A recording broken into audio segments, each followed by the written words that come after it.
Agora tá gravando, porque daí eu vou colocar no Siga o link para quem precisar, quem quiser depois assistir, quem não puder hoje, ou quem quiser rever, depois fique à vontade. E aí hoje a gente vai continuar com a tramitação da ação civil pública, né? A gente vai continuar com a ação civil pública, que nós começamos segunda-feira da semana passada, e a gente viu o conceito básico, né, da competência, a gente viu as questões que lidam com isso, quem que pode, quem que não pode, e aí hoje a gente começa com a tramitação, como é que ela funciona, propriamente dita, como é que a ação civil pública vai poder tramitar no judiciário, a parte mais processual. Ela começa normalmente com o inquérito civil pelo Ministério Público, tá? Então, a gente falou na aula passada que o cidadão pode e o servidor público deve, ele tem a obrigação de fazer a comunicação de qualquer desvio, de qualquer ação que eventualmente cause dano ao erário, cause dano à administração pública ou aos bens. Administração pública não, é outra coisa. Cause dano aos bens tutelados pela ação civil pública, direito do consumidor, direitos ambientais, direitos difusos de um modo geral. Se o Ministério Público decidir que o que foi levantado, que foi levado já para ele, é o suficiente, não precisa da etapa pré-processual, tá? Não precisa desse inquérito civil pelo Ministério Público. Ele pode simplesmente decidir que vai torar o barco. Não, vamos fazer aqui, tem elementos suficientes para processar. Mas só existe etapa pré-processual. A única pessoa que está em pessoa jurídica ou pessoa física que está habilitada a fazer algum tipo de investigação, algum tipo de levantamento prévio, tá? É o Ministério Público. Outras entidades, elas não têm o poder, elas não têm o condão de trabalhar com essa questão da ação, do inquérito civil. Você não pode ter uma associação, você não pode ter um procedimento de algum outro órgão que seja desvinculado da administração, fora, obviamente, aqueles que fazem parte já do poder de polícia, do poder discricionário de polícia da administração pública, tipo o IBAMA. Tá? Mas daí não é uma investigação da ação civil pública, é uma ação típica, né, desses órgãos. Você pega o IBAMA, você pega agências de fiscalização, AGER, Anatel, essas coisas, e eles já fazem um processo de averiguação de fato. Havendo uma identificação de um dano aos direitos difusos ou coletivos, eles vão pegar essa documentação e encaminhar para o Ministério Público. Tá? O Ministério Público pode, recebendo uma denúncia de um cidadão ou ainda de um servidor público, é um cidadão também, né? Ele vai, então, apresentar isso para o Ministério Público. O Ministério Público vai lá, vai dar uma olhada, vai conferir, vai fazer uma eventual investigação. Havendo uma investigação, havendo elementos suficientes, ele propõe a ação civil pública, tá? Então, isso está previsto no artigo 8º, e ele que tem poder para instaurar o inquérito civil ou ainda para requisitar exames, perícias e tudo mais. Tá? Apesar de ser um procedimento prévio, né, que não dispõe de todos os requisitos, em princípio, esse inquérito, esses processos, não têm necessidade de serem sigilosos, tá? A não ser que haja justificativa. Tá? E aí vem a etapa processual propriamente dita. Tá? O que acontece nessa etapa processual? O Ministério Público vai oferecer a ação civil pública em si, ou ainda pode oferecer algum tipo de ação cautelar. No caso da ação cautelar, ela vai ter o trâmite natural, o trâmite normal de uma ação cautelar do processo civil. Então, ele vai pegar, tem prazo se for deferida a tutela, se eu não tiver enganado, são 30 dias, né? Depois de deferida a tutela, se deferida a tutela, para ele propor a ação principal. Essa ação cautelar pode ser o quê? Pode ser um arresto, pode ser um sequestro, pode ser uma habeas data, pode ser uma ação que vise proteção cautelar de algum bem. Então, existem várias possibilidades da ação cautelar que pode, com o objetivo de ou proteger o direito que está sendo violado.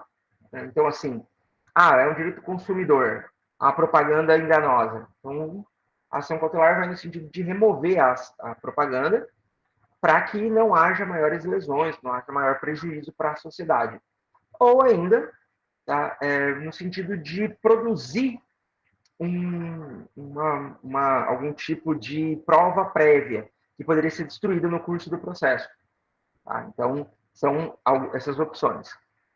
Se ele entender que não é cabível, não é necessário nenhum tipo de ação cautelar, ele já ingressa diretamente com a ação civil pública, porque o Ministério Público tem a legitimidade, ou qualquer outro dos legitimados, eles ingressam com a ação civil pública, e aí só que eles têm que ter a prova.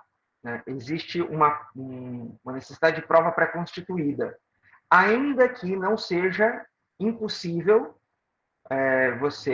o juiz receber a ação civil pública sem que haja essa prova pré-constituída, ainda que não seja impossível do juiz já determinar, é necessário que haja no mínimo um indício de autoria, um indício de materialidade. Ele se assemelha nesse aspecto muito à ação penal, entendeu? O juiz, em regra, vai receber essa ação desde que apresente esses elementos. Ele tem que ter esse ônus, esse conjunto probatório mínimo que leve, primeiro, tem que ter a prova pré-constituída do dano. Nenhum juiz vai receber essa ação, recepcionar essa ação civil pública, se não houver a prova do dano causado. Ponto. E aí, a partir da prova do dano, tem que ter os indícios de autoria existentes. Nesse aspecto, como eu disse, ele se assemelha muito a uma ação penal. Você não pode provar a existência do dano já na ação. Essa prova do dano tem que ser pré-constituída, ela precisa estar lá, porque senão não há efetividade em receber. Se houver uma ação cautelar, principalmente no sentido da proteção do direito, essa prova já é pré-constituída. Então, os próprios elementos que levaram à solicitação da ação cautelar já é suficiente para que ela seja deferida. Você junta tudo ali, já tudo coloca. Deixa eu só responder no WhatsApp que alguém não está conseguindo entrar. Espera aí. O Edivaldo não está conseguindo entrar. Não sei por que ele não está conseguindo. Deixa eu pegar aqui o link. De novo.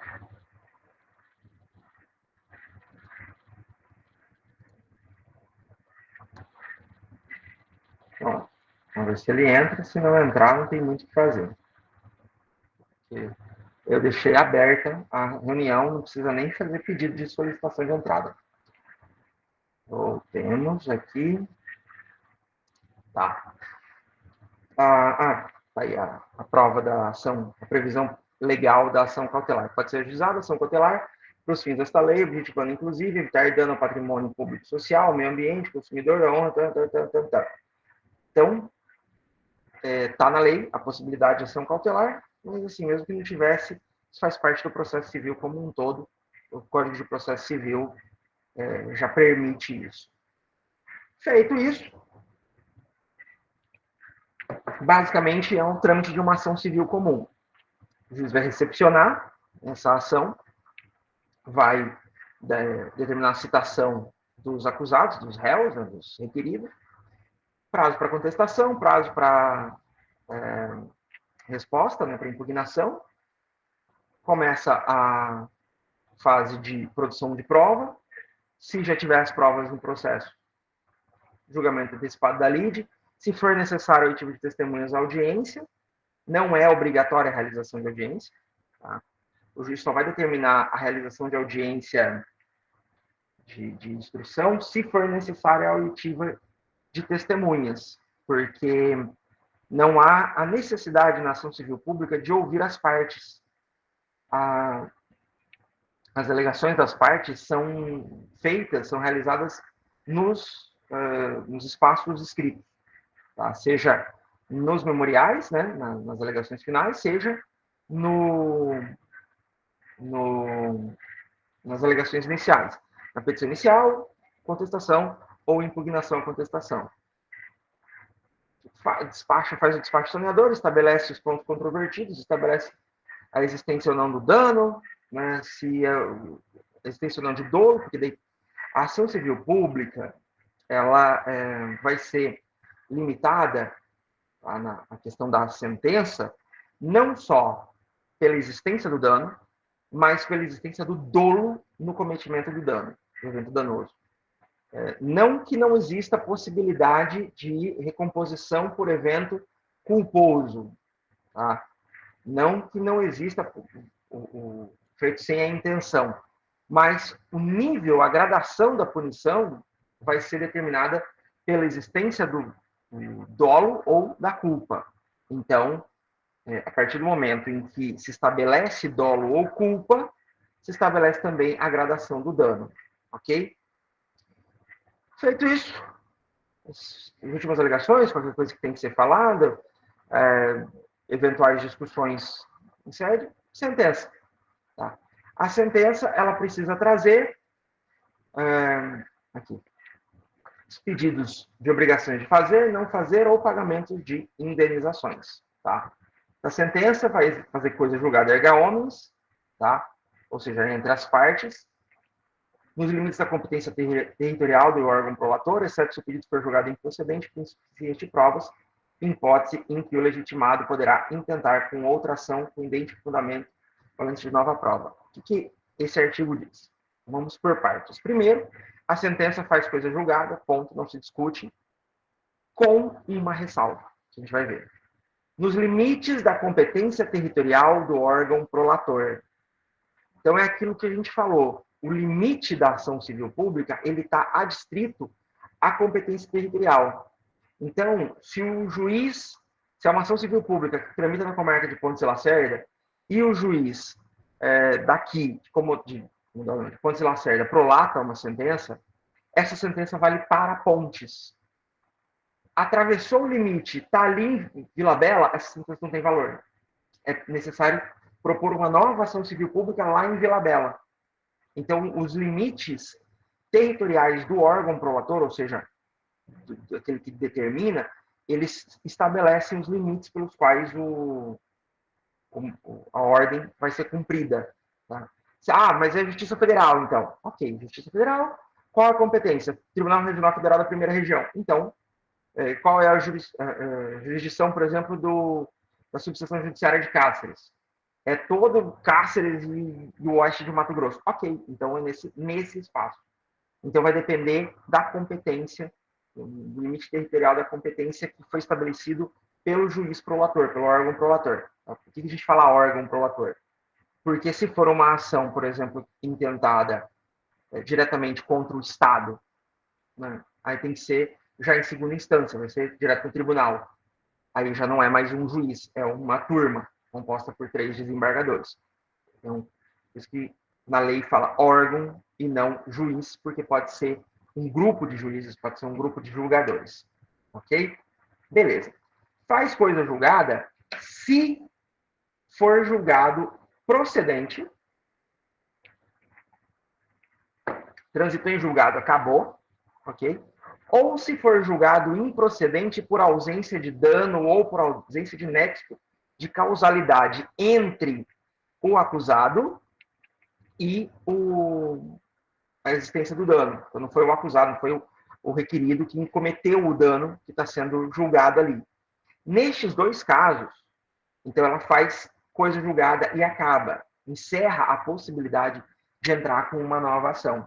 Agora, se o juiz entende que é improcedente porque não tem provas da existência do dano, tá? E não teve a prova suficiente para causar materialidade, neste caso, não há o efeito da coisa julgada. Porque no processo civil comum, Se você tem uma ação, você intenta uma ação por um fato contra fulano, tá? Então, digamos que eu entre com uma ação civil contra o Enéspero, ponto. Tá? E aí é julgado improcedente ou procedente, transitou em julgado, independentemente se eu estiver satisfeito ou não, eu não posso intentar uma mesma ação contra o Enéspero pelo mesmo fato, independente de qualquer outra coisa. Ponto. Não se discute. Já no caso da ação civil pública, se o Ministério Público entra com uma ação contra, sei lá, uma empresa, e aí é julgado que não existem provas suficientes da existência de dano, neste caso, abre-se a possibilidade de que essa empresa possa ser demandada de novo se o Ministério Público ou qualquer outro dos legitimados, não precisa ser o Ministério Público, tá? Mas se qualquer outro dos legitimados a propor a ação, encontrar provas novas. Então, não, peraí, a gente achou aqui um documento, a gente achou aqui uma situação, ou achou um cara que faz uma delação, um funcionário insatisfeito, não importa qual a prova, tá? Se ela não tiver sido apresentada no primeiro processo, o processo pode ser apresentado de novo. Por que isso? Você pensa assim, pô, mas a coisa julgada, ela é essencial ao conceito de justiça, de judiciário, de organização judiciária, em qualquer democracia civilizada. Porque esse conceito de coisa julgada, ele faz com que você não precise ficar com medo de ser demandado diversas e diversas vezes. Porque tem um custo. Toda ação tem um custo. Você tem um custo de advocacia, você tem um custo de condição de provas, você tem um custo processual, propriamente dito.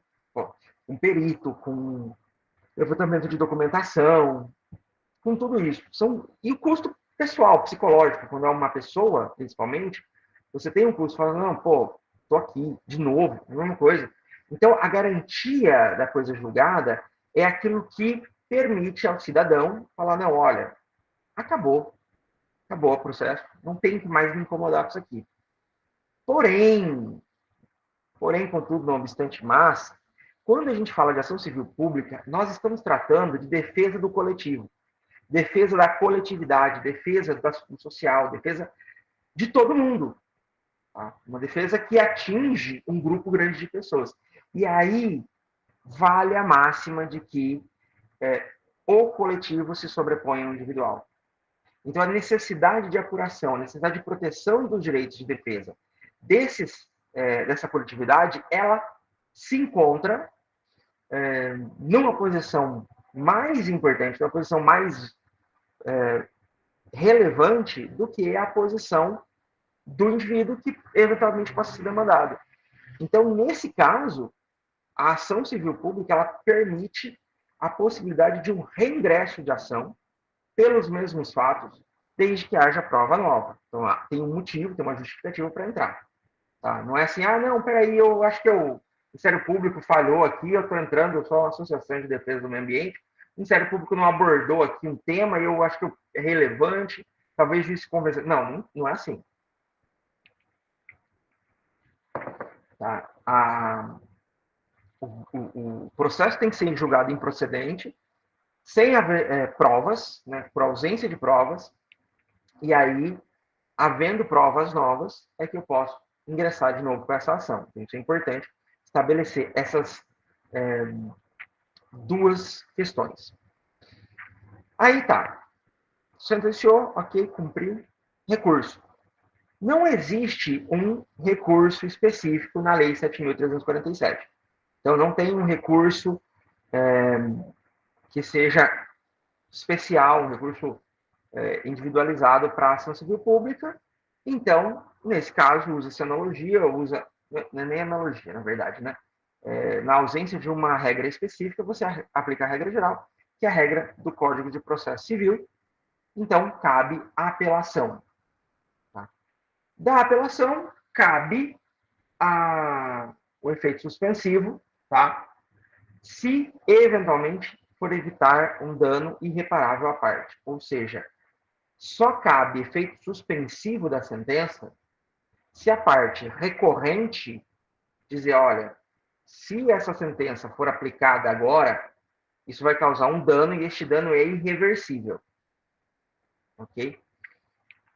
O efeito suspensivo no recurso, na apelação comum do Código de Processo Civil, está adstrito à conveniência do juiz. O juiz que entende sobre o cabimento ou não do efeito suspensivo. Algumas ações específicas cabe sempre efeito suspensivo, né? Ações civis comuns, ações de cobrança, essas coisas, sempre cabe efeito suspensivo. Já no caso da ação civil pública, o efeito suspensivo ele tem como requisito a existência de um dano irreparável à parte recorrida. Sobre a ação civil pública, acabamos. Dúvidas sobre isso? Vocês estão ouvindo, pelo menos? E às vezes já é chato. Ô, professor, estamos sim. Que bom. Então, peraí, deixa eu mandar a próxima aqui. Cadê? Aí, olha que bonitinho. Todo mundo prestando atenção. Depois vou fazer chamada. Vou fazer chamada? Certo, então? Ok. Então... peraí. Preciso trocar de lado. Lei de improbidade administrativa. Isso aqui é a citação, a epígrafe da minha dissertação, tá, gente? A coisa curiosa, mas talvez os que têm maior talento para o poder sejam os que nunca o buscaram. Pessoas a que empurram a liderança e que aceitam o manto do poder porque devem e descobrem, para sua surpresa, que lhes cai bem.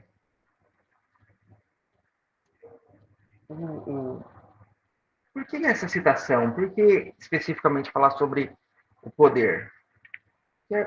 O que é a improbidade administrativa? Qual a importância de discutir improbidade administrativa para a sociedade? Para vocês é fácil. Para vocês estudarem, passar na prova e passar na OAB ou concurso.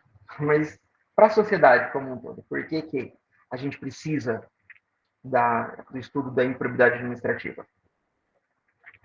Vocês lembram que eu falei várias vezes já que o nosso sistema ele é um sistema de outorga. Nós outorgamos uma procuração aos nossos representantes. Nessa procuração, a outorga direta é o voto. Mas existe uma outra forma de outorga, que é a outorga indireta. Por que indireta? Porque nós não participamos da escolha, que é a entrega do processo administrativo como um todo, né, da gestão administrativa, para servidores públicos.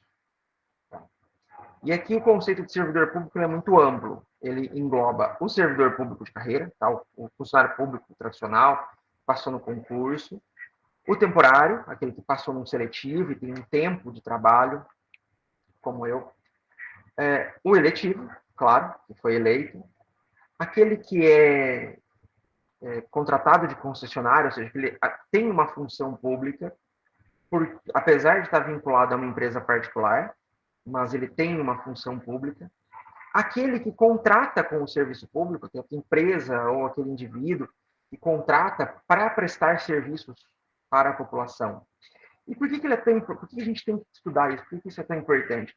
Porque esse processo de outorga, ele vai com uma contrapartida. Tá? Sempre. Ele vai com poder, responsabilidade e remuneração. Não existe, tá? Salvo raríssimas exceções, mas em princípio não existe alguém que receba essa outorga, que receba esse poder e que faça esse trabalho de graça.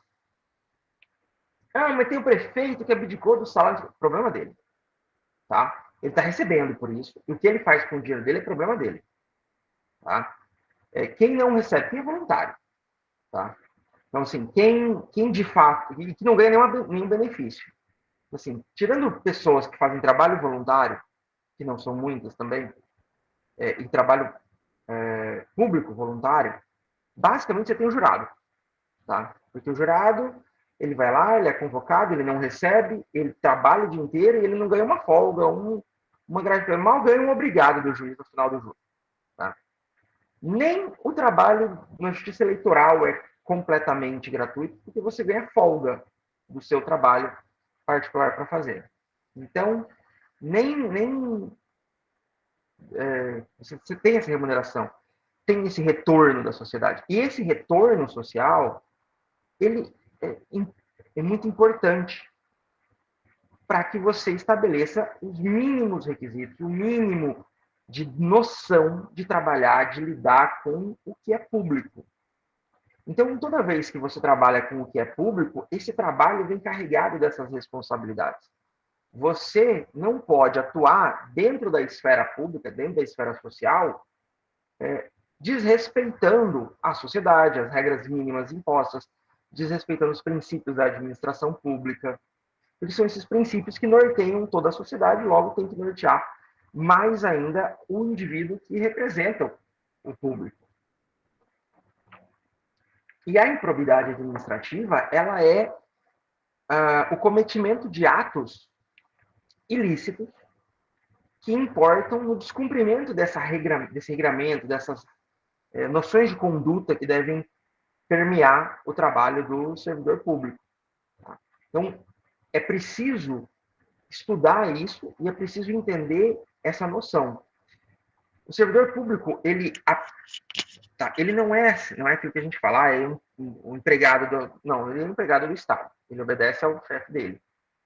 Mas, ao mesmo tempo, ele é responsável pelo bem-estar da sociedade, sim. Então, eu preciso desempenhar o meu papel, eu como servidor público, preciso desempenhar o meu papel da melhor forma possível para justificar essa confiança que me foi outorgada, tá? E onde é que está a improbidade administrativa? Tá? Onde é que está? O conceito inicial está na Constituição Federal, artigo 37, parágrafo 4º. No artigo 37 tem os princípios da administração pública, tá? Os princípios gerais. E aí no parágrafo 4º tem definição dos atos de improbidade. Os atos de improbidade, na verdade, da punição, né? Os atos de improbidade administrativa, ou seja, aqueles que não respeitam os princípios da Constituição, importarão na suspensão de direitos políticos, perda da função pública, a indisponibilidade de bens e o ressarcimento horário na forma e gradação previstas em lei, sem prejuízo da ação penal cabível. Tá?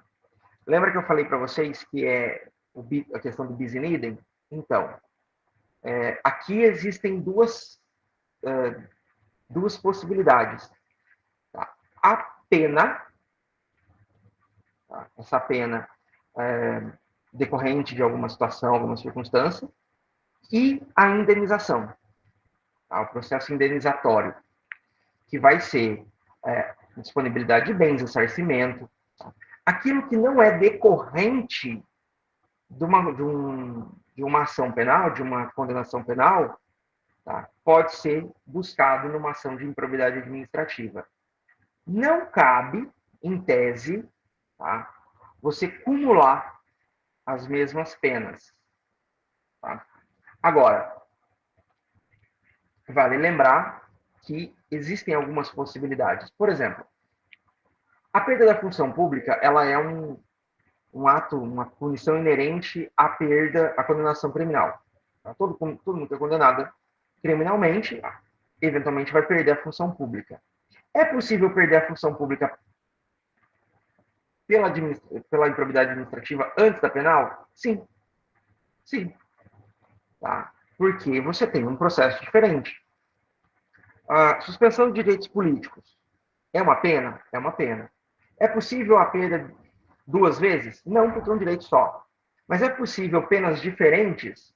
O cara é condenado, sei lá, 3 anos. Ele vai perder os direitos políticos dele durante ele tiver condenado 3 anos. Mas ele pode ser considerado sem direitos políticos por 8, por 12. Isso vai impactar, inclusive, em uma pena maior. Então, a improbidade administrativa, ela gera uma punição que pode, eventualmente, se acumular, sim, é uma exceção à regra, pode se acumular com a pena penal, com a pena criminal. O que não vai acontecer, claro, é a improbidade administrativa, por ser uma ação de cunho civil, gerar uma pena de restrição à liberdade de locomoção. Isso nunca. Mas ela também não cabe uma pena, em regra, ela não cabe pena de indenização, tá? Mas sim de reposição daquilo que foi cumprido, salvo do artigo 10. Aí cabe indenização, mas aí normalmente não cabe a pena de multa. Então, são várias as possibilidades. E a gente tem algumas. Aí tem a lei de improbidade administrativa, que agora, esqueci de colocar aqui o número da lei. Já falo para vocês. É a lei 8.429 de 92, com uma alteração monstruosa feita em 2021. Existem houveram muitas, isso também a gente tem que discutir. Em 2021, ano retrasado, foram feitas algumas alterações na lei, é uma reforma, tá? Costuma-se discutir, você vai ver muito, principalmente em videoaula, a nova lei de improbidade administrativa.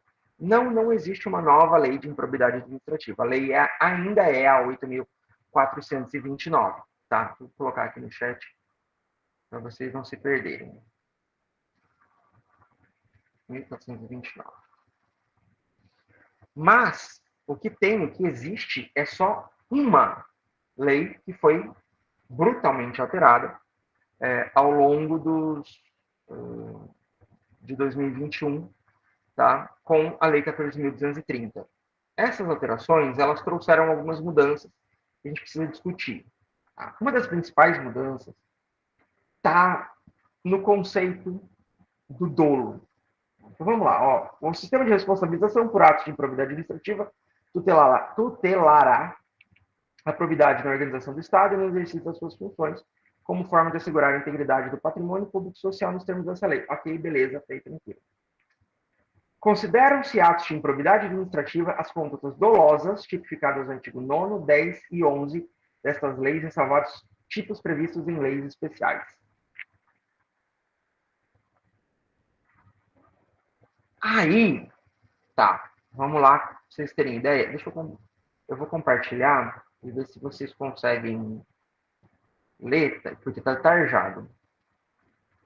Mas eu vou compartilhar aqui. E aumentar um pouco. Tá, isso aqui é a redação original. Os atos de improbidade praticados por qualquer agente público, servidor ou não, contra a administração direta, indireta e nacional, qualquer dos poderes da União, Estado, Distrito Federal, município, território, de empresa incorporada ao patrimônio público, entidade cuja criação, custeio, horário, haja concorrido, parará, tá. Estão também sujeitos às finalidades dessa lei, os atos de improbidades praticados contra o patrimônio de entidade que receba subvenção, benefício, incentivo fiscal, creditício de órgão público, bem como daquelas para cuja criação ou custeio, horário, haja concorrido. Tá. Vocês perceberam que não tem nada sobre essa questão do dolo? Tá? Então, não tem dolo. E aí o artigo 2º fala, considera-se dolo a vontade livre e consciente de alcançar o resultado ilícito tipificado nos artigos 9º, 10 e 11 dessa lei. Não bastando a voluntariedade do agente. Ou seja, pela nova redação da LIA, LIA é Lei de Improbidade Administrativa, pela nova redação da LIA, não só o cara tem que ter ciência de que o que ele está fazendo é ilícito, tá? Não só o ato é voluntário, porque vamos lembrar o conceito de culpa. Culpa é negligência, imprudência ou imperícia, tá? Ou seja, é aquela conduta que ele não sabe o que ele está fazendo. Ele não sabe que se ele fizer, ele vai fazer. Aí você tem o dolo eventual. Tá? No conceito de direito penal, você tem o dolo eventual, que é aquele dolo que você assume o risco de cometer um ato ilícito. O dolo eventual no processo criminal ele é punido como dolo. Tá? Não faz diferença. Aqui não. A voluntariedade é o dolo eventual. Tá? Eu faço o ato ilícito porque eu quero fazer o ato ilícito.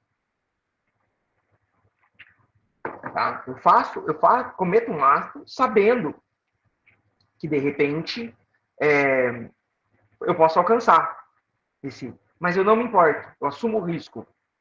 Não vai ser punido. Para que seja punido, eu tenho que querer que o resultado ocorra. Então, se, por exemplo, vamos colocar aqui uma situação. Se, de repente, um servidor público deixa voluntariamente, um fiscal de tributos, deixa voluntariamente de autuar alguém, tá? Mas ele acha que um outro fiscal pode passar lá e autuar, não é considerado uma conduta ímproba. Não, eu tenho que conscientemente, esse agente público tem que conscientemente ir lá olhar. Não, eu não vou, porque eu não quero autuar esta empresa. Tá? Ela precisa, eu preciso alcançar, eu preciso estar ciente de qual o resultado eu vou cometer. Então, essa questão da voluntariedade, ela é o dolo eventual no processo penal.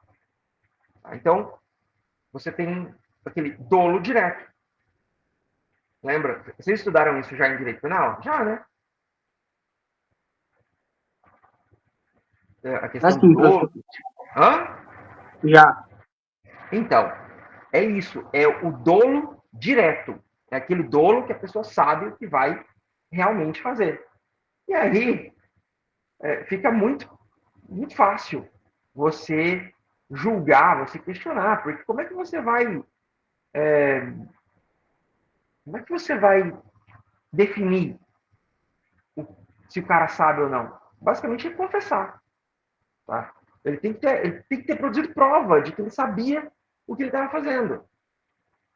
Então, é extremamente complicado hoje, depois dessa mudança, você autuar alguém pela lei de improbidade administrativa. Tá? Esse é uma das questões. Aí o artigo 3º, o mero exercício da função, desempenho das competências públicas, sem a comprovação do ato doloso com fim ilícito, afasta a responsabilidade por ato de improbidade administrativa. Tá? Então, assim, é aquele cara que se passa por servidor público. Tá? Se ele não tiver o dolo para cometer um ato específico, tá? O cara que dá uma carteirada, por exemplo. Tá? O cara arruma aquelas carteiras de juiz arbitral, que teve uma época, dá aquela batida, entra no lugar sem pagar. Tá? Ah, mas ele não quis ser juiz, ele não quis julgar, jurisdicionar. Não, então não é improbidade. Então, acabou.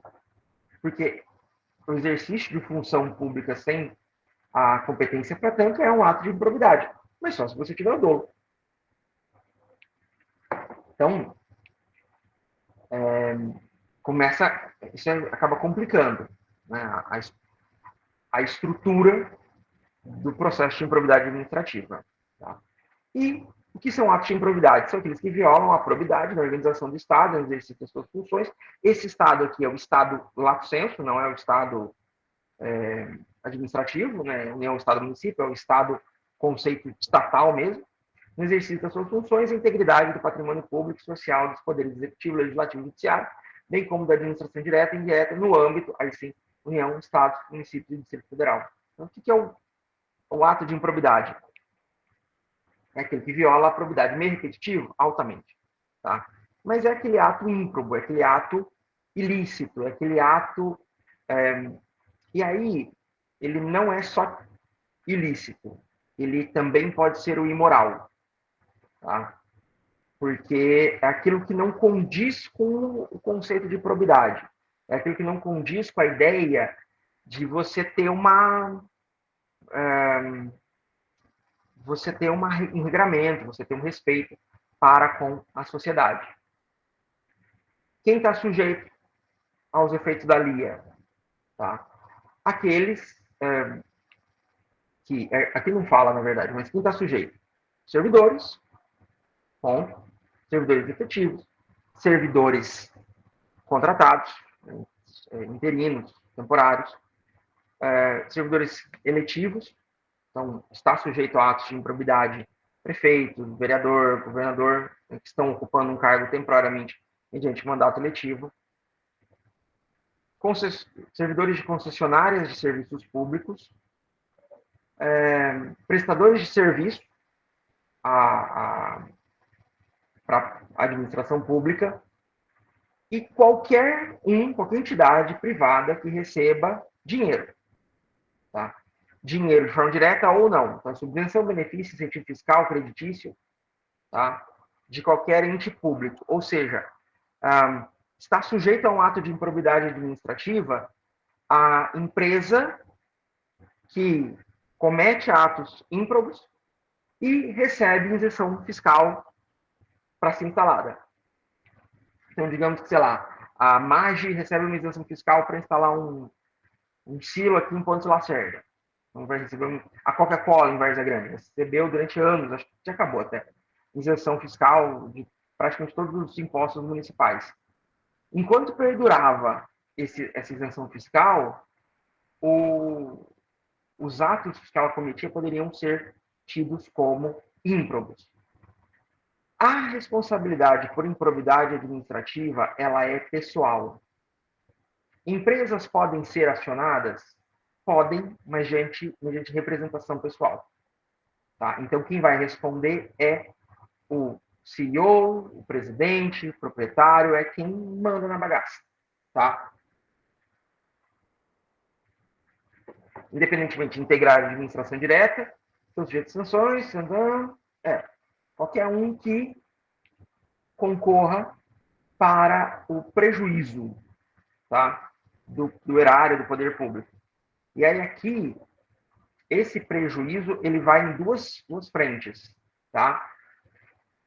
Prejuízo no sentido de tirar dinheiro da administração pública, você pega dinheiro, você furta, né? O bom e velho rouba, corrupçãozinho. Você pega um dinheiro, faz um caixa 2, faz alguma coisa do gênero. E também vale para deixar de contribuir. Então, a empresa que sonega impostos está cometendo um ato de improbidade administrativa também, porque está deixando de recolher impostos para a sociedade. Então, também faz parte.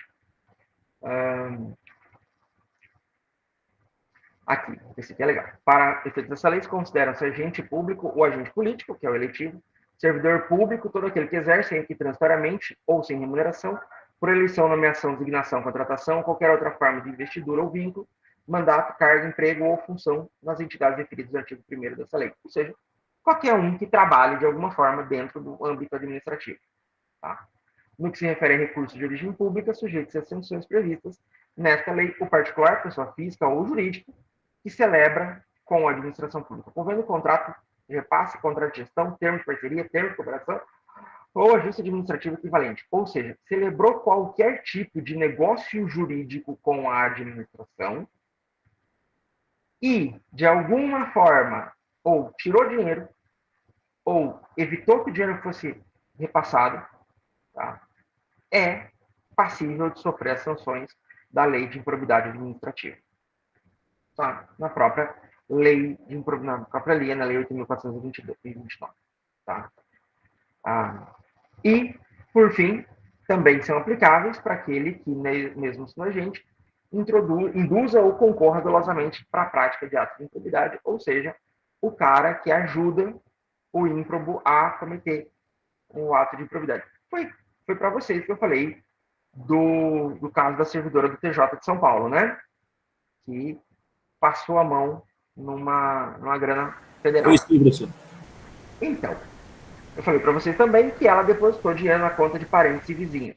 Bom, estes parentes e vizinhos, mesmo não sendo servidores públicos, aí a gente não sabe se são ou não, mas de fato não são servidores do TJ, porque daí daria conflito. Mas eles, não sendo agentes públicos, ainda assim respondem por improbidade administrativa, além das sanções penais. Então, é um caso de possibilidade de bis in idem não vedado pela nossa legislação. Ok? Não se aplicarão às pessoas jurídicas, caso o ato de improbidade administrativa seja também sancionado como ato lesivo à administração pública no que trata a Lei 12.846. O que é essa Lei 12.846? É a Lei dos Contratos Públicos. Tá? Então, essa lei permite, né, a celebração de contratos. Então, ela regula esses contratos. Nesse caso, não se aplica lei de improbidade administrativa à pessoa jurídica. E aqui existe uma discussão já se o sócio, o proprietário, o CEO, o gerente, o chefe, o diretor, seja lá quem for, que mande nesta pessoa jurídica, eu estou apontando para cá, porque eu estou com o celular aqui no meio e o meu notebook está aqui do lado. Então, se você ficar olhando de lado, é porque eu estou olhando o slide. Então, nessa pessoa jurídica de que trata esse parágrafo, o gerente, gestor, quem quer que seja, ele pode ser punido pela lei de improbidade administrativa, se cometer o ato ímprobo. E a empresa vinculada à lei dos contratos públicos. Tá? Quais são as formas de improbidade administrativa? São 3. Artigo 9, artigo 10 e artigo 11. Atos de improbidade administrativa que importam em enriquecimento ilícito. Ou seja, é aquele em que alguém ganhou dinheiro. Esse dinheiro pode ou não ter saído dos cofres da administração, tá? Ou pode ter saído de cofres privados, mas que encheu alguém de forma ilícita, alguém que ganhou dinheiro. Atos de improbidade administrativa que causam prejuízo ao erário. Aqui é dinheiro que saiu do Estado ou deixou de entrar. Bom? E atos de improbidade administrativa que atentam contra os princípios da administração pública. É nesse último que aquele problema do dolo mais pega, tá? Mas vamos por partes, como diria a Jack. Deixa eu colocar aqui o artigo 9 para ficar bonitinho. Ó, eu não coloquei no slide porque ia ficar grande pra caramba, mas como a gente está aqui, fica mais fácil. Ó, constitui ato de improbidade administrativa importando enriquecimento ilícito ao ferir, mediante prática de ato doloso, qualquer tipo de vantagem patrimonial indevida em razão do exercício do cargo, do mandato, função, emprego ou atividades nas entidades referidas no artigo 1º dessa lei. Tá? E notadamente. O que significa esse e notadamente? Que esse rol que eu vou mostrar para vocês aqui, que não é pequeno, tá? Tem 12 itens. Esse rol, ele não é taxativo. Então, tudo, qualquer atividade em que alguém, uma pessoa, enriquece, ganha dinheiro, tá? Mediante um ato doloso, consciente, sabendo da ilicitude dos seus atos, sabendo da vantagem, e a vantagem patrimonial, ou seja, ele tem que ganhar dinheiro ou bens. É algo que possa ser mensurado financeiramente. Tá? Essas pessoas, qualquer ato, vai ser enquadrado no artigo 9º da LIA. Agora, né, quais são os principais? Receber para si ou para outro em dinheiro, bem, móvel, imóvel, qualquer outra vantagem econômica, direta e indireta, a título de comissão, porcentagem, gratificação, não sei o que, decorrente das atribuições do agente público. Ou seja, se eu, por exemplo, um exemplo claro, assim, se um aluno me paga para dar nota para ele, tá? Improbidade administrativa, além de corrupção. Tá? Já vou dizendo que eu não recebo dinheiro de aluno. Pelo menos não vai reprovar. O Pix está aí, pode fazer. É o meio e meio. Só não vai ganhar nada com isso, vocês vão só perder dinheiro. Perceber vantagem econômica direta e indireta para facilitar a aquisição, permuta ou locação de bem imóvel, contratação de serviço. Perceber vantagem econômica direta e indireta para facilitar a alienação, permuta ou locação de bem público. Utilizar em obra ou serviço particular qualquer bem imóvel de propriedade à disposição de qualquer... Ou seja, quando você usa os bens da empresa pública para fins particulares, Receber vantagem econômica de qualquer natureza, direta e indireta, para tolerar a exploração de práticas de jogos de azar, lenocínio, narcotráfico, contrabando, usura ou atividade ilícita, ou aceitar promessa, tá? Simplesmente aceitar a promessa já configura ato de improbidade, tá? Ainda que aceitar a promessa não configure crime passível pelo Código Penal, cabe a LIA. Receber vantagem econômica de qualquer natureza direta e indireta para fazer declaração falsa sobre dado técnico que envolva obras públicas ou serviço. Adquirir para si ou para outro no exercício do mandato, cargo, emprego, função pública em razão dele, bem de qualquer natureza, decorrente de atos descritos no caput desse artigo, tá? Ou seja, você ganhou o dinheiro e comprou alguma coisa, e aí cujo valor seja desproporcional à evolução do patrimônio ou à renda do agente público. Ou seja, quando você tem um salário de 33 mil e compra 51 milhões em imóveis. Aceitar emprego, comissão, exercer atividade de consultoria ou assessoramento para pessoa física ou jurídica que tem interesse suscetível de ser atingido ou amparado por ação ou omissão das atribuições do agente público. Perceber vantagem econômica para intermediar a liberação, aplicação de verbas. Receber vantagem econômica para omitir ato de ofício, providência e declaração que esteja obrigado. Incorporar ao seu patrimônio bens, rendas, verbas ou valores integrantes do acervo patrimonial das entidades mencionadas no artigo 1º. Usar em proveito próprio bens, rendas, verbas ou valores integrantes do acervo patrimonial, ou seja, usar dinheiro ou bens para conta própria. Tudo isso, vocês percebem que tudo tem a ver com grana, com cash, que existe uma vantagem para o servidor ímprobo. O servidor ou qualquer outro, tá? Tipo a primeira-dama, que não tinha nenhum cargo na administração pública, e capotou 2 vezes a caminhonete da prefeitura. Na seção 2, o artigo 10, atos de improbidade administrativa que causam prejuízo ao erário. Aqui diz respeito a dinheiro que era para ter entrado ou não entrou, ou dinheiro que saiu de forma ilícita. Então, constitui ato de improbidade administrativa que causa lesão ao erário qualquer ação ou omissão dolosa, que enseja efetiva e comprovadamente perda patrimonial, apropriação, desvio, malbaratamento ou dilapidação de bens ou haveres das entidades referidas no artigo 1º desta lei e notadamente. Aí tem mais uma lista, não vou ficar lendo também, não está na apostila, tá? Mas tudo o que você pode fazer que de alguma forma prejudique o erário, e aí esse aqui vai desde permitir liberação de verba, liberar superfaturamento de obras, fraudar licitação, não fiscalizar taxação de tributos, provisão da forma correta, ou fiscalizar, ou não fiscalizar de jeito nenhum, ou fiscalizar de forma incorreta, indevida. Qualquer ação que de alguma forma cause prejuízo ao erário. No nono, você não precisa tirar dinheiro do Estado, tá? Da administração pública. Esse dinheiro pode vir do particular. Então, é o caso. Se eu recebo dinheiro para passar na prova, tá? Para passar um aluno na prova, esse dinheiro não veio do Estado, mas eu agi de forma ímproba. Se eu vou fazer uma viagem, por exemplo, e recebo diária, mas eu não preciso de diária, né, eu acabo não viajando e guardo essa diária, eu prejudiquei o Estado, né, prejudiquei o governo, quando eu não dei, não paguei, na verdade, né, não fiz aquilo que deveria ter sido feito. Tá? Além disso, qualquer coisa. Deixa eu ver se tem alguma coisa que chama a atenção aqui. Não tem.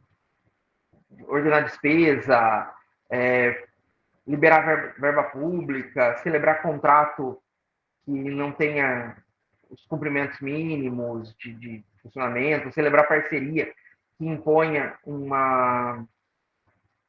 ônus excessivo ao governo, né, à administração pública, tudo isso, tá?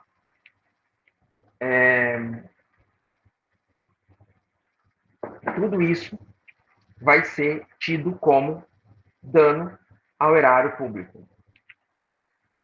E, por fim, tá? os atos de improbidade que atentam contra os princípios da administração pública. Esse aqui é diferente um pouco a conversa, tá? Constitui ato de improbidade administrativa que atenta contra os princípios da administração pública a ação ou omissão dolosa, que viola os deveres de honestidade, imparcialidade e de legalidade, caracterizada por uma das seguintes condutas. Aqui, para começo de conversa, o rol é taxativo. Primeiro ponto. Lá no 9 e no 10, não tem um rol taxativo. Qualquer ação é ação. Aquelas são mais destacadas, aquelas mais comuns. Aqui não. Aqui, qualquer ação dessas tem que estar incluída nesse rol. Tá? E aí são trabalhos comuns. Aquilo que não vai gerar nem prejuízo, nem benefício para o Estado. Ok? E nem para o cidadão, mas que gera patrimonial, eu estou falando, mas que gera uma inconsistência, que gera uma instabilidade ao serviço público, que gera situações, de modo geral. Então, revelar fato ou circunstâncias de que tem razão, que tem ciência e razão das atribuições, que devem permanecer em segredo, propiciando beneficiamento de informação, informação privilegiada, negar publicidade aos atos oficiais, exceto em razão da sua imprevisibilidade.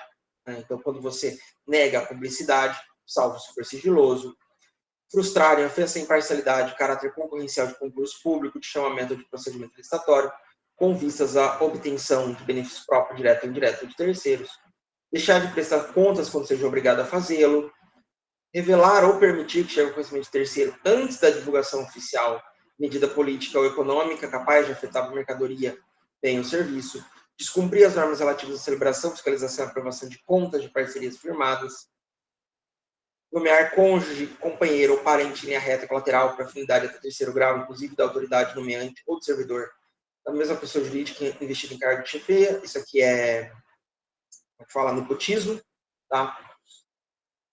Praticar, no âmbito da administração pública ou com recurso do horário, ato de publicidade que contrarie o parágrafo 1º do artigo 37, promovendo equívoco, enaltecimento de agente público e personalização de atos, programas, obras, ou seja, quando você usa do erário da administração pública para promoção pessoal, tipo para fazer campanha, sabe? Quando você gasta dinheiro para enaltecer a pessoa, quebra a imparcialidade.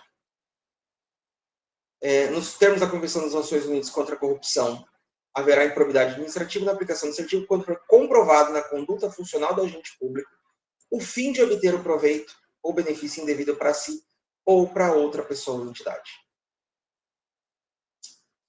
Aí é que o bicho pega, tá? Porque assim, vamos lá, vamos por partes.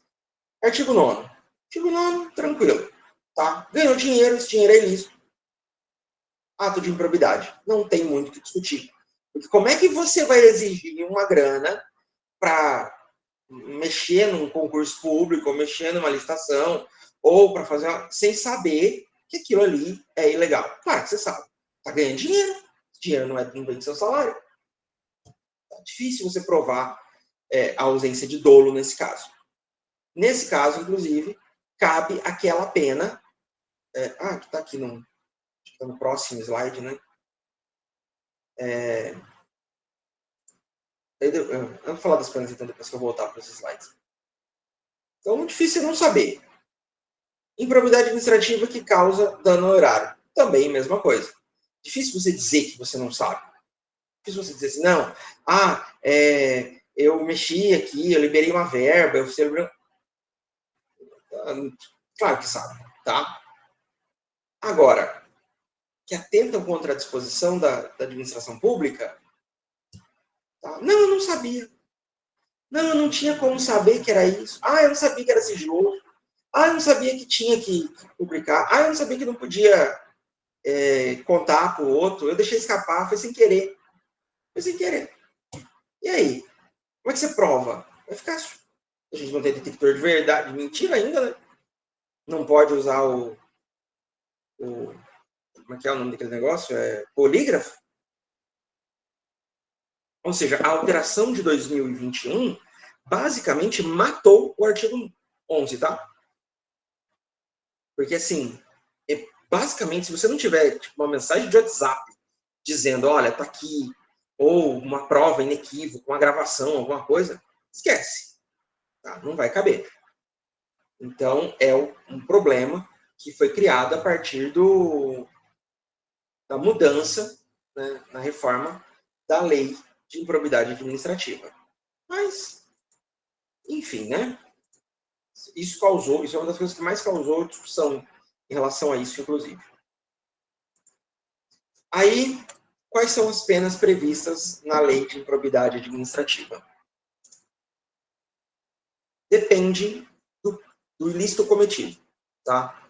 No caso do artigo 9º, enriquecimento ilícito, perda da função pública, primeiro, acabou, se ocupa a função pública, não vai mais ocupar. Só lamento. Perda dos bens ou valores acrescidos ilicitamente ao patrimônio. Tá? Então, comprou de forma ilícita, rastrearam até a ilícito do dinheiro, independentemente se estiver em nome do servidor, do acusado da conduta ímproba ou não. Tá? Isso é importante. Se foi rastreado, se o terceiro, em nome de quem está inscrito, não é de boa fé, então, por exemplo, o cara foi lá e cobrou uma propina. Aí, com esse dinheiro da propina, comprou um carro e botou o nome da esposa, botou o nome da irmã, botou o nome do irmão. Só lamento. Tá? Então, não tem o que fazer. Só cabe a indenização ao terceiro de boa fé. Então, por exemplo, eu recebi propina, peguei essa grana, comprei um carro, aí botei esse carro à venda, e aí um cara veio e comprou o carro. Tá? Se eu não tenho mais o dinheiro, é possível buscar esse carro com o terceiro. Isso vai depender das ações, tá? Não é sempre não, mas vai depender das ações. Amor? Obrigado. Só um pouquinho, pessoal.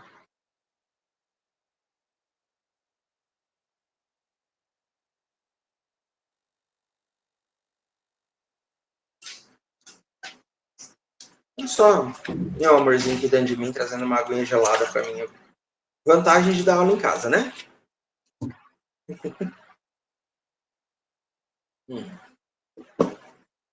Então, vai depender. Caberia, se achar o dinheiro, ou pelo menos o valor equivalente àquele que foi ilicitamente acrescido ao patrimônio, não vai buscar o carro de ninguém, claro.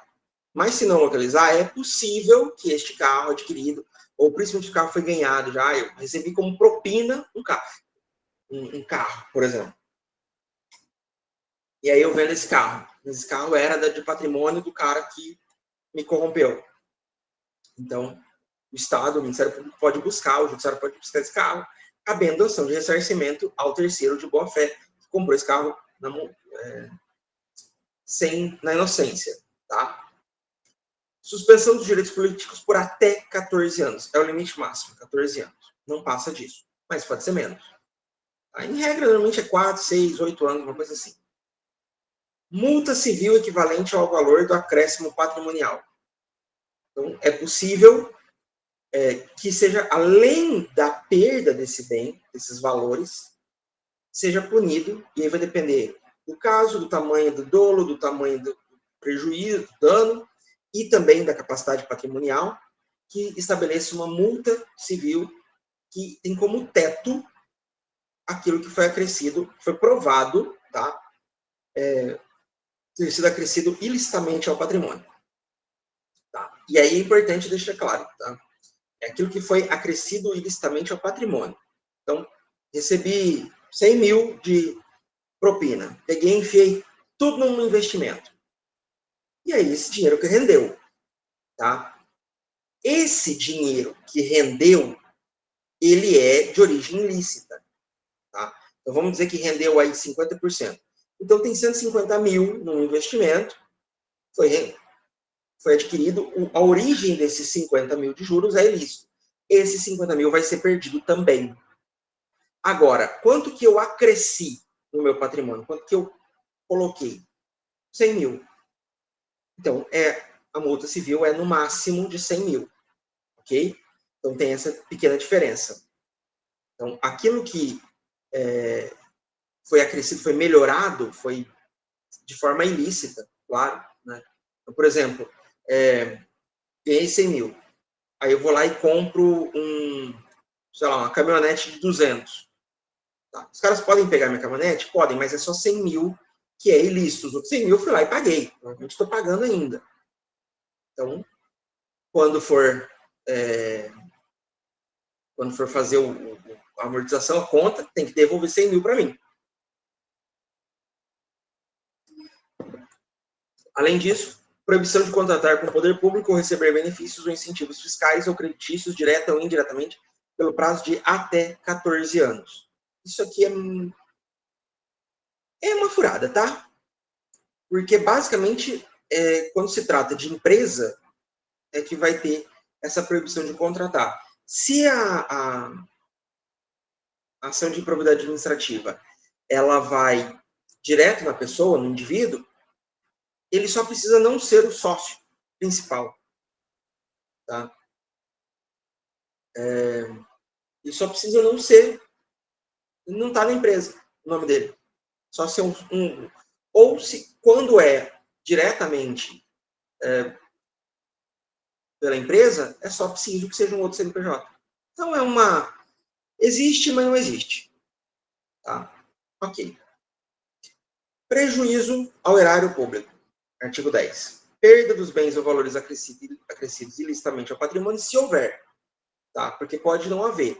Lembra que, quando a gente fala no artigo 9º, enriquecimento ilícito, esse dinheiro ele pode ter vindo do Estado, e aí essa perda vai ser restituída, essa perda do patrimônio do ímprobo vai ser devolvido para o Estado, e se for ser devolvido mesmo, devolvido para... E daí tem a questão da origem, né? Então, se eu tirei dinheiro de algum lugar específico, esse dinheiro volta para esse mesmo lugar, tá? Se esse dinheiro veio de fora, não veio do poder público, nesse caso, esse dinheiro só é perdido e vai para o fundo geral, para onde o juiz determinar que vá. É o juiz que determina.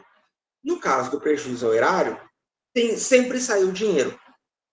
De alguma forma, perdeu dinheiro, teve algum prejuízo para o Estado, para a administração pública. Então, neste caso, né, se por um acaso esse dinheiro saiu e foi parar no bolso da pessoa que está sendo acusada de improbidade administrativa, vai perder essa grana. Essa grana volta de onde ela saiu. Perda da função pública básica, tá? Independente. Suspensão dos direitos políticos por até 12 anos, 2 anos a menos. Multa civil no valor do dano, proibição de contratar com o poder público ou de receber benefícios, incentivos fiscais e creditícios, direto ou indiretamente no prazo de até 12 anos. Atentado contra os princípios. Uma outra questão.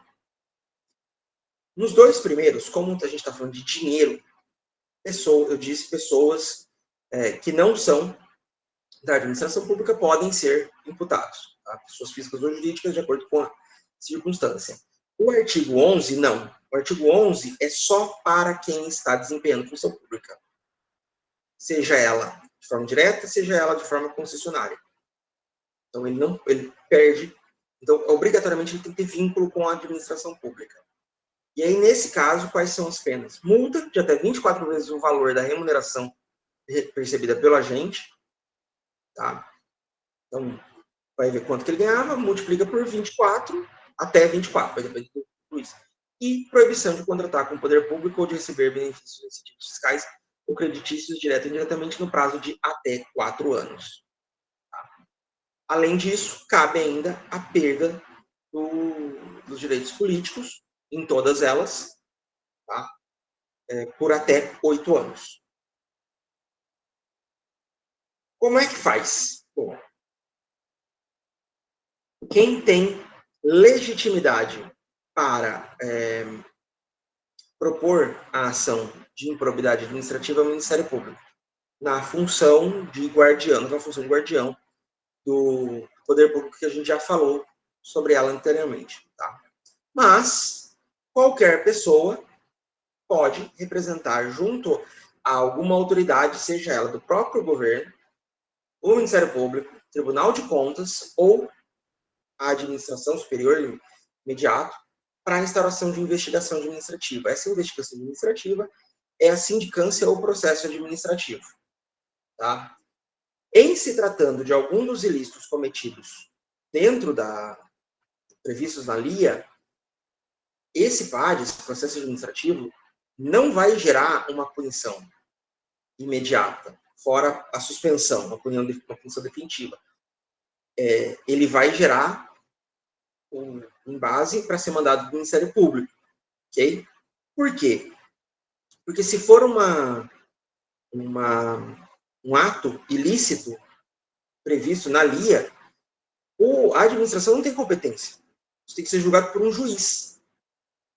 Só pode determinar se houver algo que seja inferior, que não seja tão grave quanto aquilo previsto nos artigos 9º, 10 e 11. Aí, nesse caso, pode ser punido administrativamente e não judicialmente. E aí é feito. Pode ser feito um inquérito, pode ser aberto um inquérito civil, pode ser aberto, se for pelo Ministério Público, claro, ou pelos órgãos da administração, uma sindicância ou um processo administrativo disciplinar. Todos eles vão desaguar no encaminhamento dos documentos para o Ministério Público, tá? E aí o Tribunal de Contas, Estado, União, ou município, não está aí, mas também tem um município, vão ser informados caso seja necessário a informação de que aquele servidor, aquele indivíduo está respondendo por esse processo.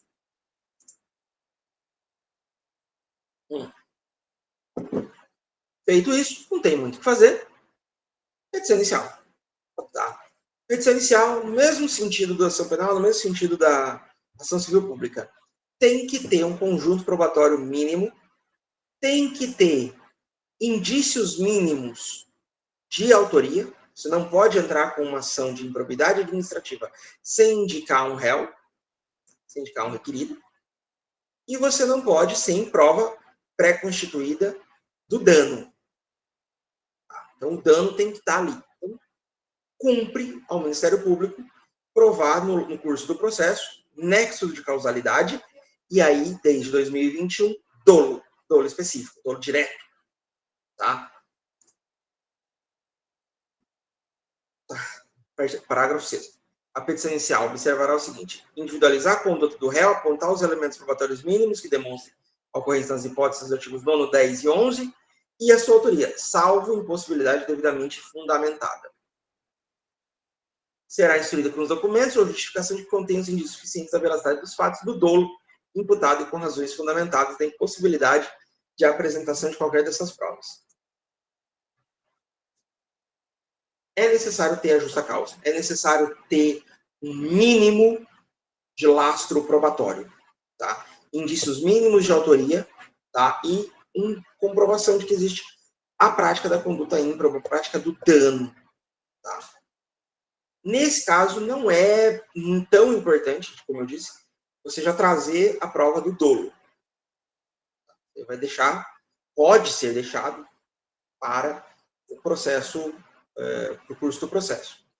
Também cabe requerer qualquer tutela provisória ou necessária nos mesmos moldes do Código de Processo Civil, da Processo Civil Comum.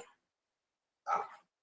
A petição será rejeitada, tá? Nos casos do artigo 330 do CPC, bem quando não preencher os requisitos do inciso 1 e 2 do parágrafo 6º. Tá? Ou quando manifestamente inexistente o ato de improbidade imputado. Processo Civil 1, Processo Civil 2, eu acho, artigo 330.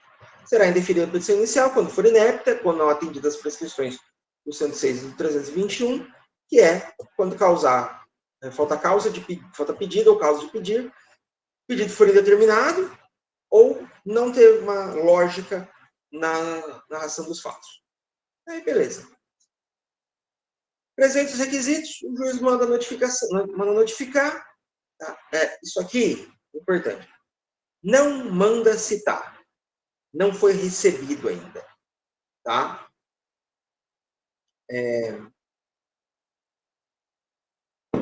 Há uma alteração aqui que está causando algumas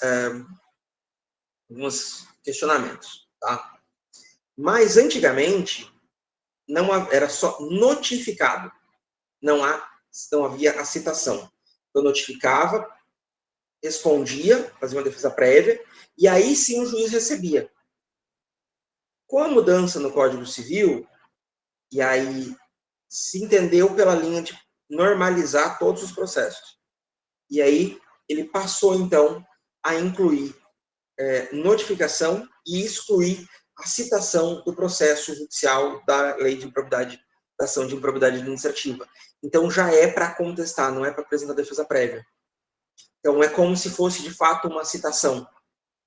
Ok? As mudanças que foram ocorridas nos últimos anos, principalmente com a mudança no Código de Processo Civil, já é contestação de fato e não notificação. Citação de fato e não notificação. Aí, em 2019, as mudanças que foram instituídas principalmente pelo processo de mediação e conciliação, o juízo deve optar por fornecer a possibilidade de solução consensual. O que seria a solução consensual? Uma mediação ou uma conciliação a serem feitas pelo Ministério Público, pelo acusado, homologado pelo juiz. Tá?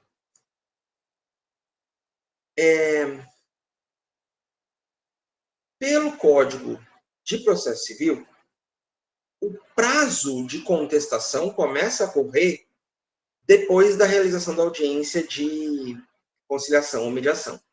Isso não vale para a LIA, tá? Isso é importante.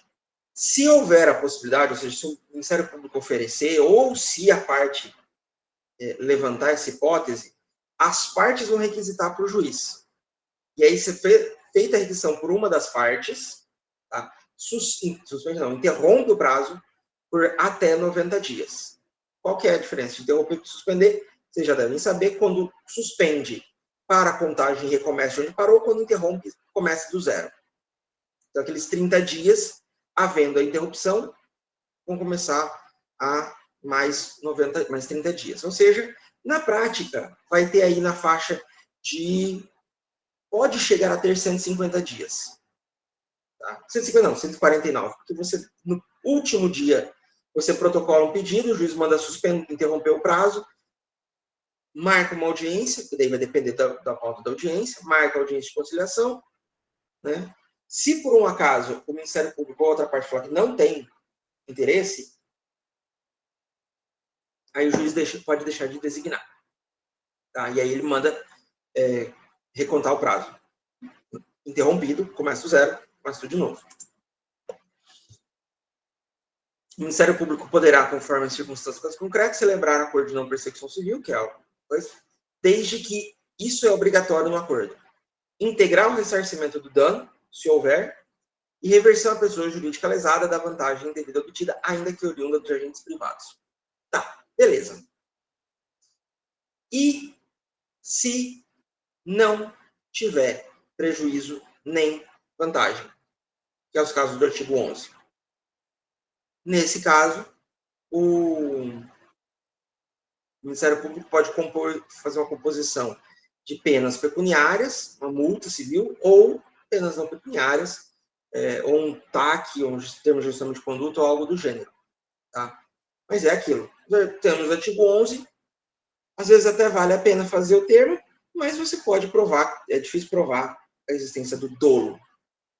Se houver prejuízo, se houver dinheiro envolvido, ou seja, nos casos do artigo 9º ou 10º, tem que ter integral ressarcimento do dano ou a reversão da vantagem obtida. Tá?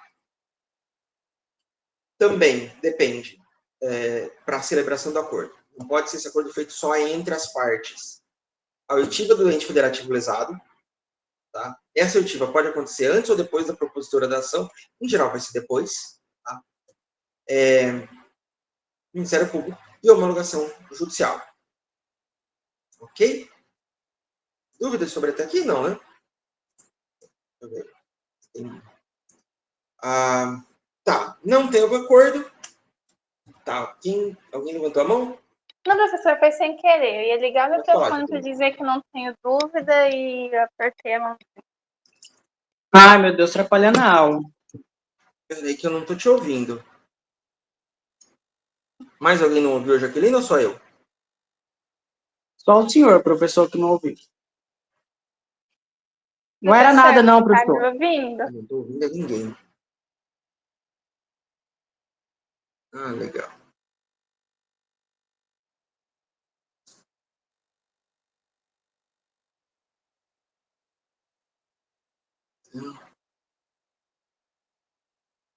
Certeza? Então tá. Ah, tá. Então, beleza. Então, continuemos. Então, tá. A gente tem sucesso. Ah, tá. Não foi. 8h30. Deixa eu ver quanto é que falta ainda pra gente.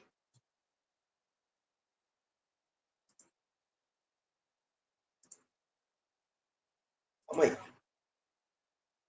Ah, falta pouquinho. Vamos terminar. Petição inicial, recebida, bonitinha, mandou citar, não teve acordo ou não teve interesse em fazer acordo, procedimento comum, tá? Tal qual da lei de ação civil pública. Contestação, resposta, no caso. Pode falar, Celeste. Se o senhor puder disponibilizar esses slides lá no Siga, tá?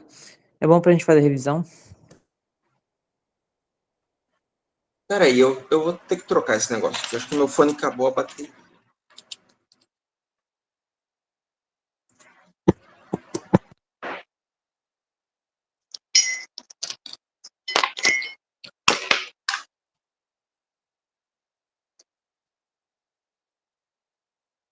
Vocês estavam me ouvindo bem?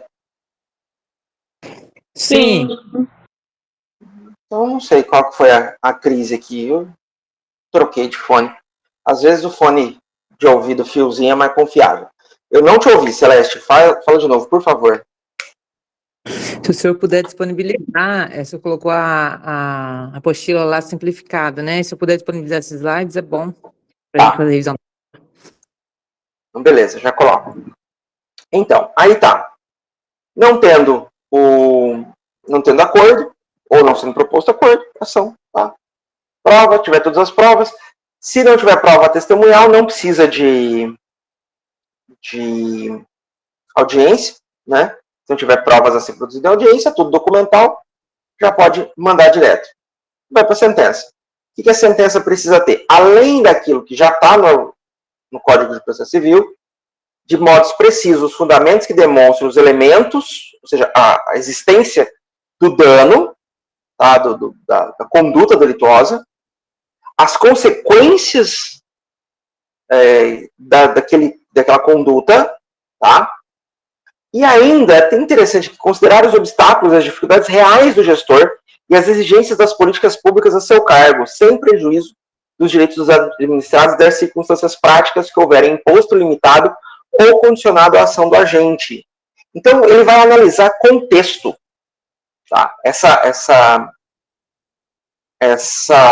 disposição legal, ela manda que o juiz analise contexto, ela entenda, é assim, ele fez isso, mas tinha aí essa condição, essa situação, e aí ele pode abrandar ou até rejeitar a condenação, julgar improcedente, porque apesar de ter uma conduta delituosa, apesar de ter uma conduta ímproba, apesar de ter o dolo, o que houve de prejuízo, porque foi por situações diferenciadas. Teve um caso, que aconteceu há muitos anos, eu acho, não tenho certeza, mas eu acho que foi em Figueirópolis.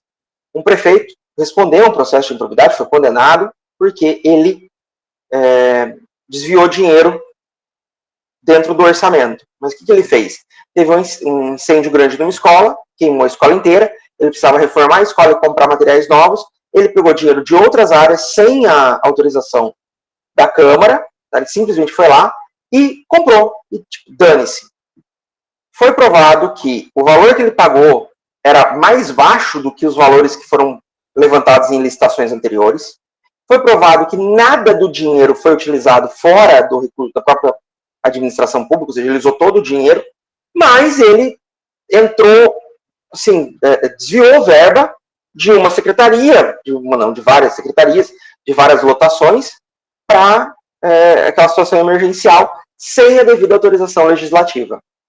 Na época, não tinha essa redação. Então, aí nesse caso, a mudança foi boa. Porque daí você considera essa condição, né? Então, assim, pô, tudo bem, ele fez uma conduta teoricamente delituosa, mas teve uma razão para ser.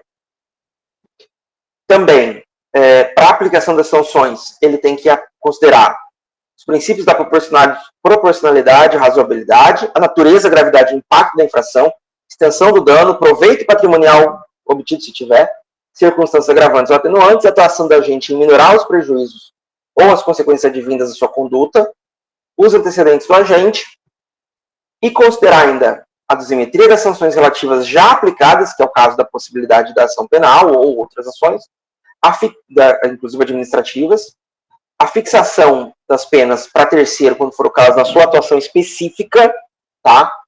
Que ele não pode ser responsabilizado por ações ou omissões para a qual ele não concorreu, e indicar na apuração a ofensa aos princípios, critérios objetivos que justifiquem a imposição, ou seja, no artigo 11.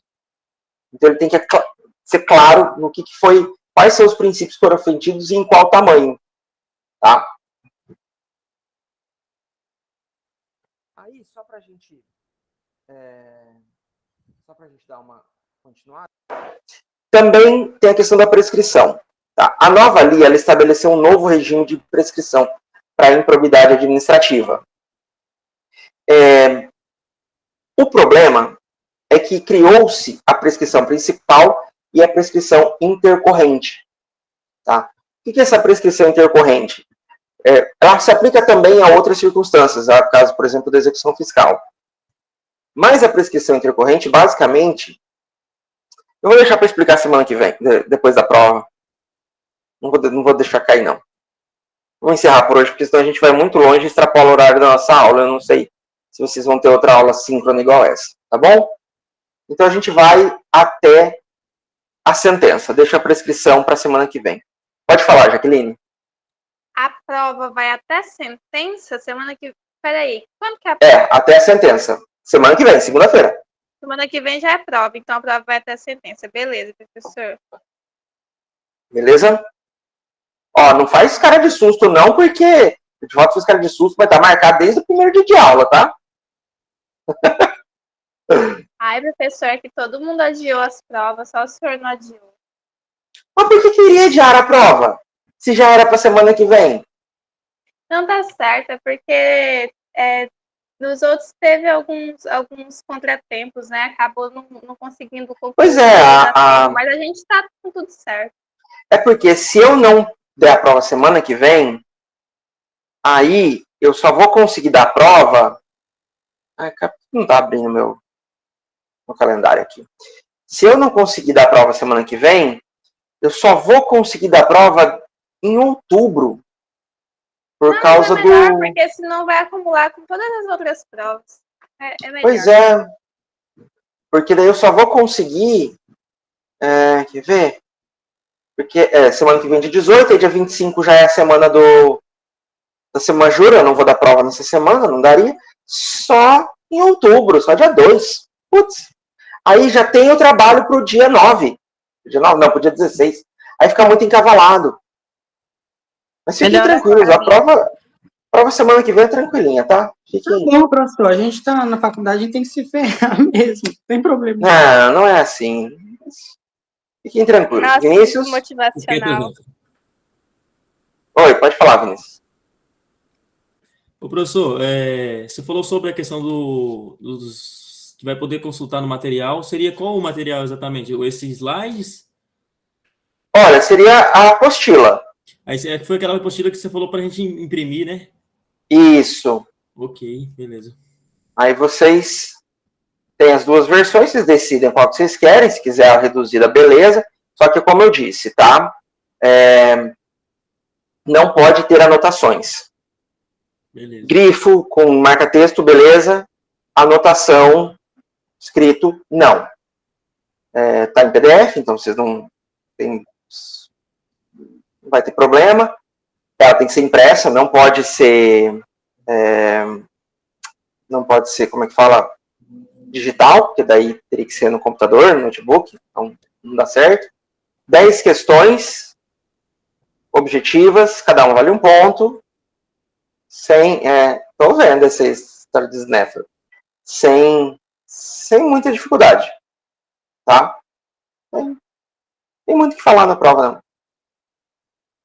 10 questõezinhas, eu que faço a prova, eu que faço as questões, então, por favor, se houver erros, me perdoem, porque já aconteceu antes, já aconteceu de todas as formas possíveis e imagináveis, já aconteceu de eu deixar marcada a resposta, já aconteceu de eu botar 2 respostas, não botar resposta nenhuma, mas sou eu que faço, né? Então, tá aí. Beleza, pessoal? Então, acho que por hoje é só, podemos encerrar. Você vai fazer chamada, professor? Não, Vai não? vou não. Beleza, então. Vou encerrar a gravação aqui pra gente. E aí, até segunda-feira. Falou, professor, até. Até mais, professor. Boa noite.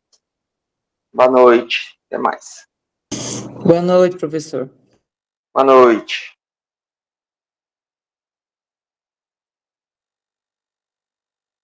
É grato.